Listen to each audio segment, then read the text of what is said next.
रबाब महज एक साज नहीं, बल्कि हिंदुस्तानी शास्त्रीय संगीत की उस अनमोल विरासत का हिस्सा है जिसकी गूंज सदियों से सुनाई देती रही है।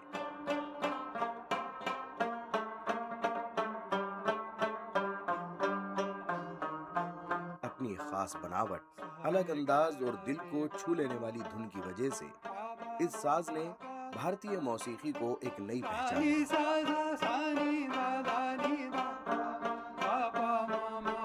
रबाब और सरोद इसमें ज़्यादा फ़र्क नहीं है। पहले जो सरोद था उसमें प्लेट नहीं थी, जो आज के सरोद है उनमें प्लेट। फ़र्क इतना था, जो पहला रबाब सरोद जो था और आज का जो रबाब है उसमें फ़र्क इतना है कि उस रबाब के अंदर पहले चिकारी होती थी जिससे हम झाला बजाते हैं, और रबाब के अंदर आखिर में चिकारी है जिससे झाला बजाया जाता है। और वो सरोद जो था थोड़ा बड़ा था और रबाब का जो शेप है वो अलग है। तो इसको कंप्लीट मेरे ग्रेट ग्रैंडफादर ने किया, जो आज का सरोद है उसको, नियामतुल्लाह खान।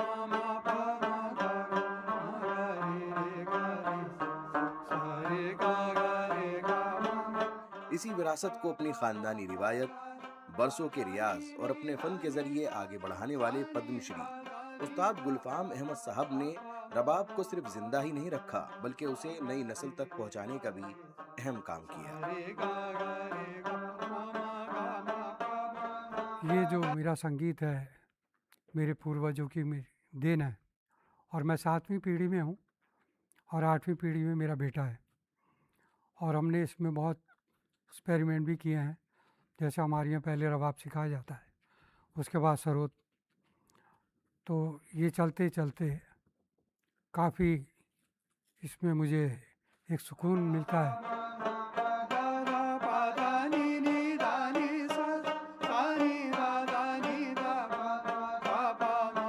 उनका मानना है कि रबाब महज एक साज नहीं, बल्कि सदियों पुरानी मौसीकी की विरासत की पहचान है।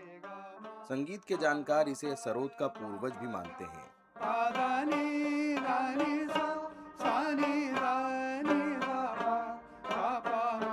हमारा जो घराना है वो लखनऊ सैनिया घराना है, और हमारे यहाँ गायकी अंग नहीं बजता।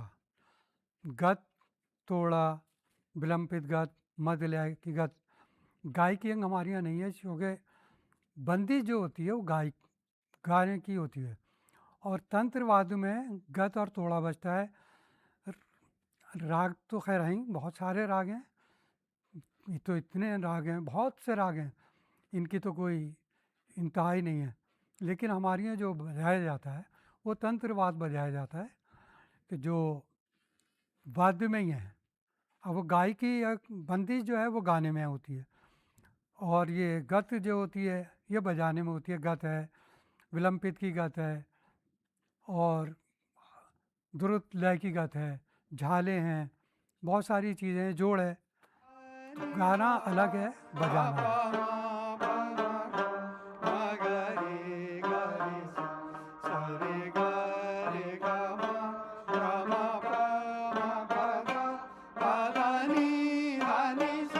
वक्त के साथ साथ इसकी बनावट और पेशकश में तब्दीली जरूर आई, लेकिन इसकी असल पहचान कभी नहीं बदली।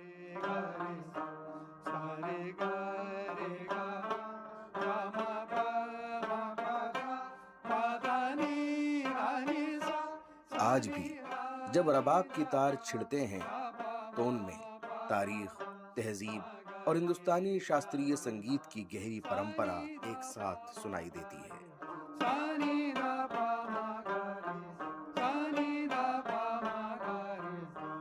ये जो रबाब है, एक दो तरह के रबाब हैं। एक हमारे यहाँ हिंदुस्तान का रबाब है जिसे बोलते हैं ध्रुपदी रबाब, और ये अफ़गानी रबाब है, और इसको अफ़गानिस्तान में और कश्मीर में बहुत पसंद किया जाता है। सबसे पहले जब इसे इंट्रोड्यूस किया गया गुरु नानक देव जी के साथ, जो उनके शिष्य थे मर्दाना जी, वो प्ले करते थे जब ऊपर से वाणी आती थी। गुरु नानक देव कहा करते थे, मर्दाना रबाब बजाओ वाणी आ रही है। फिर बालाजी उसको राइटर थे, उनके साथ बालाजी लिखा करते थे।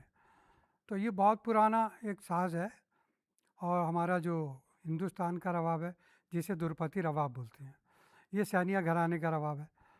तो सैनिया में घरानों में सबसे पहले दुर्पति रबाब सिखाया जाता है, जो हमने सीखा है और हम बजाते भी हैं, और अफ़गानी रबाब भी बजाते हैं।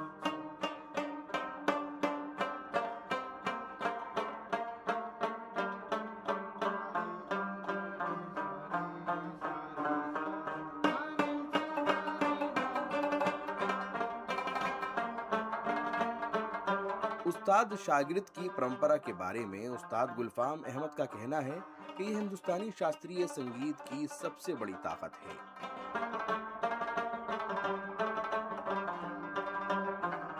यही रिवायत एक नस्ल से दूसरी नस्ल तक सिर्फ संगीत ही नहीं, बल्कि उसके संस्कार, उसका अनुशासन और उसकी सोच भी पहुंचाती है।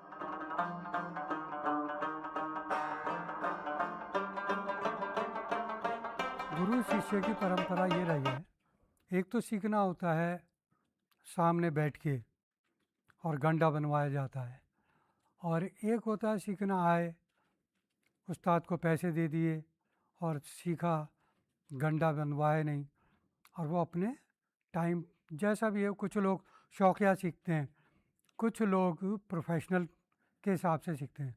जो प्रोफेशनल सीखते हैं तो फिर उन्हें प्रोफेशनल ढंग से ही सिखाते हैं और उनको ऐसे ही बताते हैं जैसे घर में हमारे बच्चे वगैरह बजाते हैं। और आजकल के दौर में तो वो ऑनलाइन जो चल रहा है उसमें कोई इतना ज़्यादा मज़ा नहीं आता है, क्योंकि कुछ चीज़ सिखा, अब ऑनलाइन बैठे हुए हैं, उसमें हम लोग किसी का अगर इंस्ट्रूमेंट बेसुरा है तो उसको बताने में बड़ी परेशानी होती है। अच्छा है, चल रहे हैं, जैसे भी लोग हैं सीख रहे हैं, अच्छा है, बेहतर है।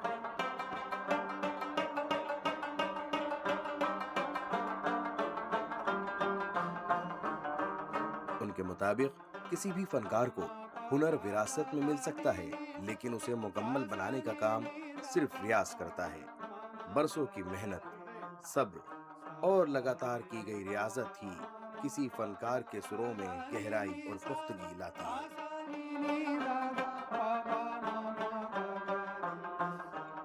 नीचे ये तो एक इबादत है, संगीत इबादत है, रियाज तो है ही। जब हम किसी चीज़ को काम करते हैं, पढ़ाई करते हैं, तो हम पढ़ाई में भी हमारा एक तरह का वो रियाज है, सुबह से शाम तक पढ़ना।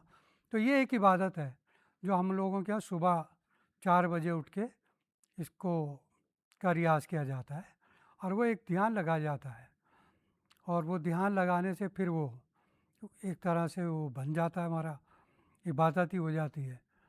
और जब तक इबादत नहीं आएगी तो संगीत मुकम्मल भी नहीं होता, उसमें वो ठहराव नहीं आता, ना उसमें वो मिठास आती।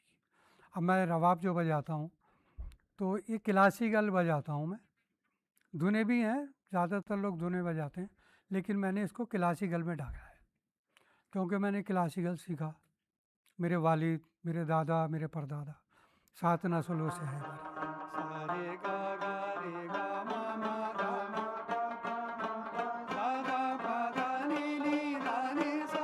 उनके लिए रियाज सिर्फ रोज की मश्क नहीं, बल्कि अपने साज के साथ ऐसा रिश्ता है जो उम्र भर निभाया जाता है।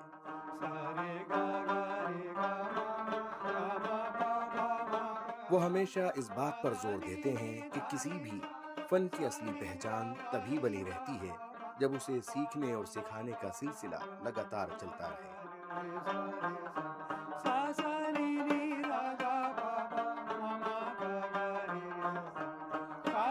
और बहुत सारे स्टूडेंट हैं जो रबाब है, इससे पहले कोई बजाता नहीं था, इसको किताबों में देखा जाता था और या इसका नाम सुना जाता था। 2006 में मैंने इसकी शुरुआत करी, 2005 में मैंने हरबल्लम कॉन्फ्रेंस में बजाया, उसके बाद फिर पंजाब में आज जितने भी लोग बजा रहे हैं गुरबानी में रबाब, तो सारे मेरे शिष्य हैं या कुछ मेरे शिष्यों के शिष्य हैं।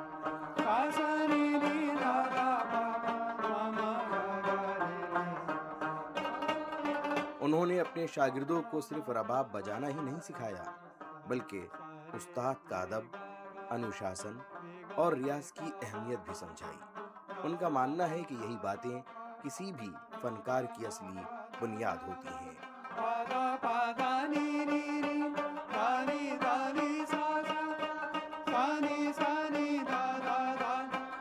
जी बिल्कुल, जो मेरे पास बच्चे सीखने आते हैं, कोई 4 साल से आ रहा है, कोई 5 साल से आ रहा है और अभी भी आते ही रहते हैं। और जो मेरे पास आते हैं तो मैं उन्हें बच्चों की तरह सिखाता हूँ और बहुत उन्हें शौक़ है, क्योंकि वो कीर्तन वगैरह भी करते हैं, गुरबानी वगैरह करते हैं। उन्होंने इसको ही अपना पेशा बनाया हुआ है, तो बहुत खूबसूरती से सीख रहे हैं। और जैसा मैं देखता हूँ सीखने वाला स्टूडेंट है, उसको वैसे ही सिखाता हूँ। आज मेरे 3 स्टूडेंट हैं जो गोल्डन टेम्पल में जॉब करते हैं 8-8 घंटे की, क्योंकि वहाँ जो रागी आते हैं, कीर्तन करने वाले आते हैं, तो वो लोग उनके साथ संगत करते हैं जो मेरे स्टूडेंट हैं। और पंजाब में तो मेरे बहुत हैं, मैं भूल भी गया हूँ अब कितने सारे हैं। और कुछ विदेश चले गए हैं, कुछ अमेरिका में, कुछ कनाडा में, कुछ लड़कियाँ हैं ऐसी जो सीख के गई हैं मुझसे यहाँ से।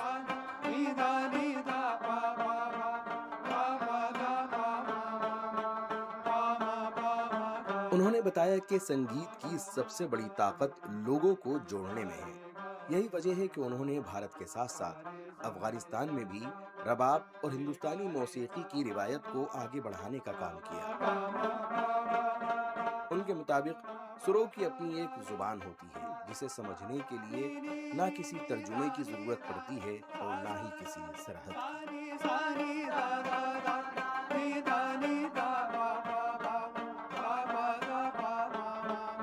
इसमें सारा जो रस है वो है भक्ति रस, और अफ़गानी साज में है वीर रस, भक्ति रस, श्रृंगार रस।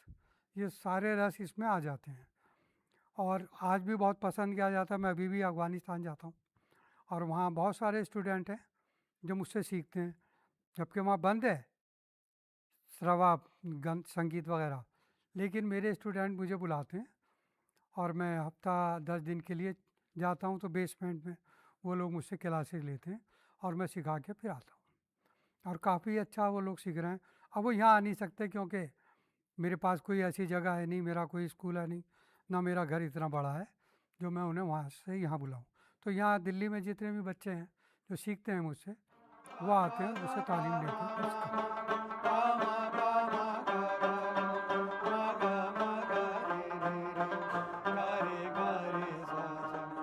उस्ताद गुलफाम अहमद उन चुनिंदा फनकारों में हैं जिन्होंने ऐसे दौर में भी रबाब की रिवायत को जिंदा रखा जब ये दुर्लभ साज धीरे धीरे मंचों से ओझल होता जा रहा था।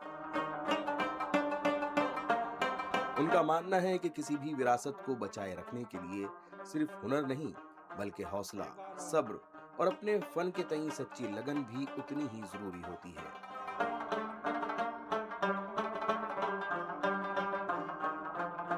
बहुत सारे लोग रबाब बजा रहे हैं अब, लेकिन वो सरोद की तरह ट्यूनिंग करते हैं, तो वो गलत है। रबाब की ट्यूनिंग अलग है, सरोद की ट्यूनिंग अलग है। सरोद का अंग अलग है, रबाब का अलग अंग अलग है। तो मेरा सबसे यही है, जो भी सीखें उससे सीखें जो सही सिखाएं, जो तालीम सही दें। रबाब सीखें या कोई भी इंस्ट्रूमेंट सीखें तो उससे सीखें जिसे उसके बारे में पता हो। ये नहीं, बहुत सारे लोग आज के हैं जो रबाब ले तो लिया है उन्होंने, लेकिन अब उन्हें ट्यूनिंग नहीं आती, सरोद अंदाज से ही बजाते हैं।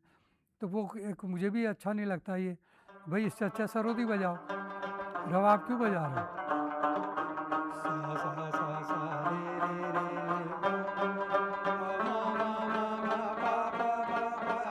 यश भारती और पद्मश्री जैसे एजाज हासिल करने के बाद भी उस्ताद गुलफाम अहमद के लिए सबसे बड़ी खुशी अपने फन की खिदमत करना है। उनका मानना है कि किसी भी फनकार का सबसे बड़ा इनाम नाजरीन का प्यार और अपनी विरासत को अगली नस्ल तक पहुंचाना होता है।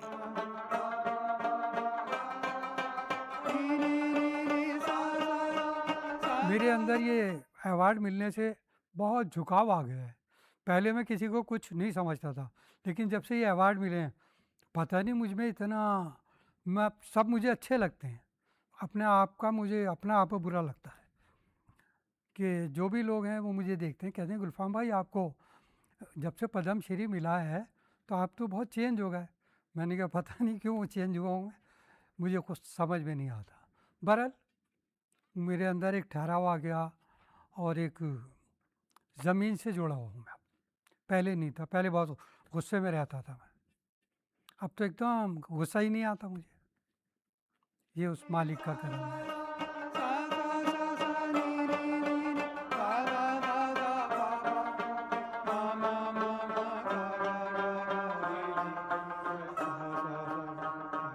नई नस्ल से उन्हें बड़ी उम्मीदें हैं। उनका कहना है कि अगर नौजवान शोहरत से पहले तालीम, लगातार रियाज और अपने उस्तादों के अदब को अपनी जिंदगी का हिस्सा बना लें तो रबाब की ये सदियों पुरानी विरासत आने वाले दौर में भी उसी खूबसूरती, उसी असर और उसी शान के साथ जिंदा रहेगी।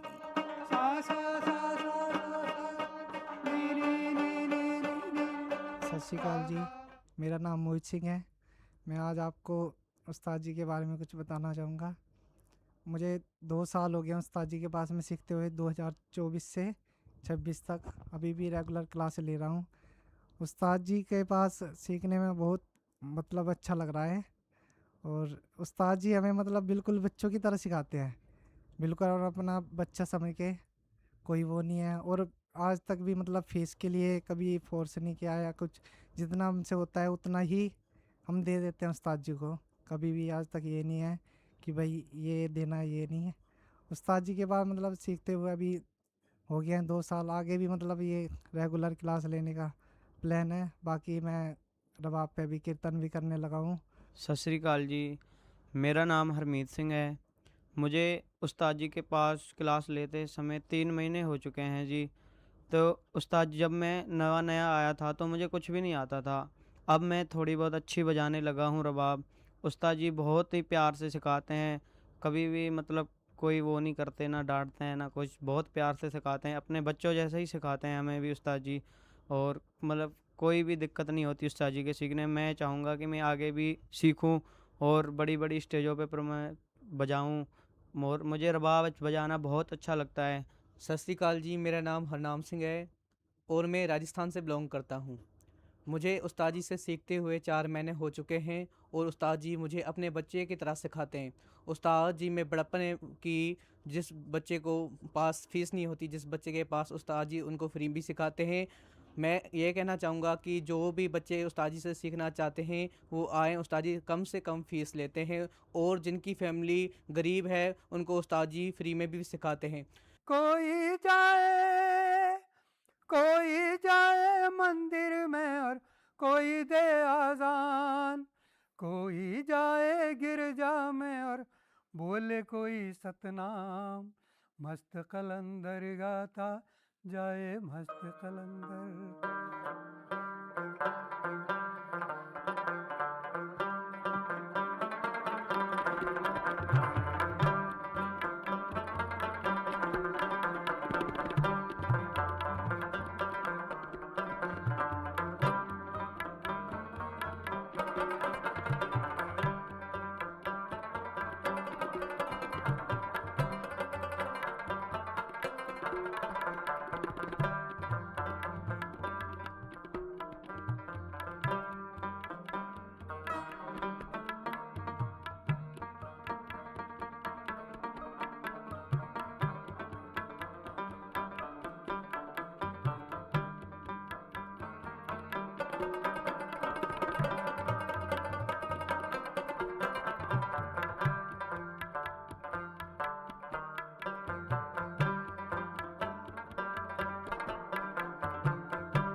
हिंदुस्तान में पहली बार एक ही थाली